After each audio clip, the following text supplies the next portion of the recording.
આ ખૂબ જ ખોટી બાબત છે કે કોઈ પણ ઉત્પાદન કરતા હોય કે કોઈ પણ કંપની હોય એણે પોતાનું ઉત્પાદન વધારવા, લાભ કે નફો વધારવા માટે આવા શબ્દો પ્રયોજવા બિલકુલ સહનીય નથી. એનો હું તીવ્રપણે વિરોધ કરું છું, વખોડું છું. કોઈ પણ કંપની આવા શબ્દો સ્ત્રીઓ કે પુરુષ કોઈના પણ માટે, આપણો દેશ તો યત્ર નારેસ્તુ પૂજ્યન્તે રમંતી તત્ર દેવતા, સ્ત્રી ગરિમા, સ્ત્રી ને પૂજનીય માનવામાં આવે છે. અને એમાં સાસુ હોય કે મા હોય એનું સ્થાન હંમેશા પૂજનીય છે. મા એ હું પોતે એક સાસુ છું, મા છું. મા એમને એમ નથી બનાતું.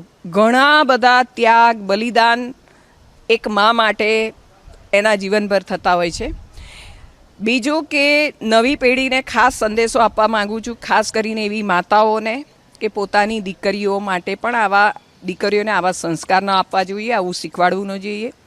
અને કંપનીને મારો બહુ જ મોટો વિરોધ છે કે આ જાહેરાતમાંથી આ શબ્દ કાઢી નાખવામાં આવે. સમગ્ર નારી જાતિનું અપમાન છે. આમાં કોઈ સાસુનું કે કોઈ વ્યક્તિગત અપમાન નથી અને આ ન જ ચલાવી લેવાય. અને આવનારા સમયમાં કોઈ પણ કંપની હોય, કોઈ પણ ઉત્પાદન કરતા હોય, પોતાના લાભ માટે આવા શબ્દો ન પ્રયોજે એના માટે હું તાકીદ કરું છું.